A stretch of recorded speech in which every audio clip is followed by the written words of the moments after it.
ठाणे महानगरपालिका ठाणे आयुक्त कार्यालय. मी गेले बऱ्याच दिवसापासून भेटीचा प्रयत्न करतो आहे. मला वाटतं मी एका महिन्यानंतर आज विकेंडचा म्हणजे आठवड्याचा पहिला सोमवार, ज्या दिवशी संपूर्ण नागरिकांसाठी भेटीचा दिवस असतो, अशाच दिवशी आम्ही येतो. इतर दिवशी आयुक्तांच्या महत्त्वाच्या गोष्टीशिवाय भेटी होत नाहीत आणि प्रशासकीय कारभाराच्या मीटिंग्स चालू असतात. तर अशा प्रकारचं विविध प्रश्न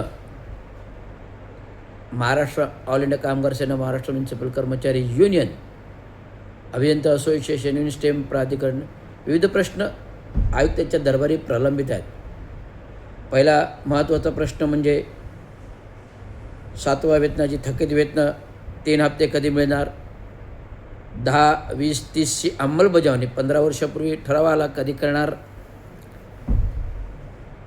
पेन्शनधारकांचे पेन्शन जे थकीत आहेत, ग्रॅज्युटी फंड, हे कधी मिळणार? विविध भत्ते हे कधी मिळणार? आणि महत्त्वाचं म्हणजे मागच्या सोमवारी, माझ्या मते तरी मागच्या आठवड्याच्या सोमवारी मी महानगरपालिका भवनाच्या कार्यालयात आलो असता महापालिकेच्या मुख्यालयाच्या गेटवर कचरा टाकला होता. कोणीतरी घनकचराचे डंपर्स गेटसमोर ओतले. तर असे निदर्शनास येतात की पूर्ण ठाणे महानगरपालिका क्षेत्रामध्ये आरोग्य खाते घनकचरा विभागामार्फत जो काही साफसफाई करण्यात येते, जी साफसफाई आपले ठेकेदारीमार्फत करण्यात येते, ठेकेदारी पद्धतीने करण्यात येते, कॉन्ट्रॅक्ट पद्धतीने करता येते. आणि या कॉन्ट्रॅक्ट पद्धतीकडे असंख्य 100 कर्मचारी वर्ग ऑन कॉन्ट्रॅक्ट बेसिसवर अनेक वर्ष काम करते. आणि एवढी सगळं असताना आणि महानगरपालिकेची यंत्रणा असताना ठेकेदारीवर अमाप 100, 200 कोटी रुपये घनकचरा विभागावर खर्च होतात. तर त्यावेळेस जेव्हा मला आढळून आलं, मी तात्काळ लाईव्ह बाईट्स केल्या आणि प्रशासनातील आयुक्तांना मी पत्र दिलं, अतिरिक्त आयुक्तांना भेटून पत्र दिलं, उपायुक्त मुख्यालयांशी चर्चा केली. जर महानगरपालिकेच्या प्रशासनाने ठाणे महानगरपालिकेचे घनकचरा विभागातील जर कॉन्ट्रॅक्टरची ठेकेदारी पद्धत बंद केली आणि या ठेकेदारी पद्धती अंतर्गत जो काही 100 कोटी 200 रुपये दरवर्षी खर्च जातो, कामे होत नाही, आउटपुट मिळत नाही, कामे होत नाही, आउटपुट मिळत नाही आणि केवळ ठेकेदार लोक खोटी वेतनं बिलं काढतात, घनकचऱ्याची चलन बनवतात, कचरा कुठे टाकला नाही टाकला, कुठे साफसफाई केली नाही केली, वरवर साफ काय करतात, वरवर गटारे साफ करतात, व्यवस्थित साफसफाई करतात आणि नाल्यातील कचरा तर बिलकुल काढला जात नाही. परंतु असंख्य करोडोची बिलं, 100 कोटी 200 कोटी घनकचरा विभागावर खर्च होतात. आणि प्रशासनातील उपायुक्त घनकचरा मनीष जोशी होते आणि आरोग्य अधिकारी डॉक्टर राणी या ठोस अशी प्रभावीपणे काम करत नाही, कारवाई करत नाही. खुर्चीत बसून काम होत नसतं, प्रत्यक्ष जागेवर जाऊन ठोस निर्णयांचे काम होतं. परंतु घनकचरा विभागामार्फत असंख्य कोटीच्या कोटी रुपये विविध भाड्यापोटी घेऊन डम्पिंग यार्डसाठी खर्च केले जातात, खत कारखान्यासाठी खर्च केले जातात. टेम्पररी खत कारखाना तक्रारीमुळे पुन्हा मोडीत निघतो.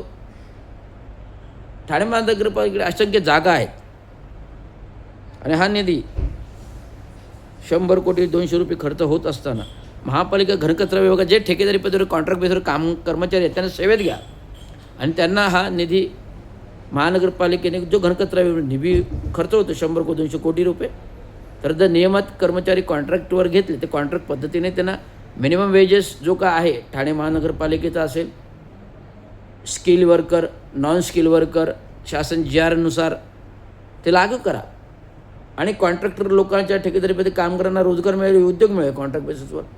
हा एक आशीर्वाद मिळेल महानगरपालिकेचा. परंतु घनकचरा पोटी जो ठेकेदारांच्या पोटामध्ये पैसा जातो, टक्केवारीने लोकप्रतिनिधींकडे पोचतो, हे आपण ठेकेदारी पोचतो आणि लोकप्रतिनिधी पोचतो, हा त्याचा अर्थ होतो. तर महाराष्ट्र म्युनिसिपल कर्मचाऱ्यांनी ठोस पाऊल उचलावं या बाबतीत असं माझं धोरण मागच्या सोमवारी आयुक्त नव्हते तर अतिरिक्त काय दिलं. मला फार अत्यंत चुकीचं वाटलं. आणि ज्या लोकांनी, राष्ट्रवादीच्या लोकांनी कचरा टाकला दरवाजावर, त्याला सर्वस्वी जबाबदार कोण आहेत? तर उपायुक्त मनीष जोशी, सहाय्यक आयुक्ता डॉक्टर राणी, आरोग्य अधिकारी डॉक्टर राणी, घनकचरा उपायुक्त मनीष जोशी. हा प्रकार झाला. मनीष जोशी आठवडाभर आजारी पडले.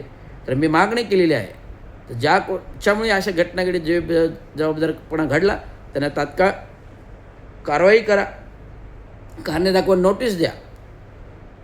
जर असा कोणी घनकचरा आणून महापालिकेच्या मुख्यालयाजवळ टाकतो, त्याच्यावर कारवाई होत नाही, ही शर्मनाक घटना आहे. आणि तात्काळ ठेकेदारी पद्धत बंद करा, ही अशी मागणी आहे.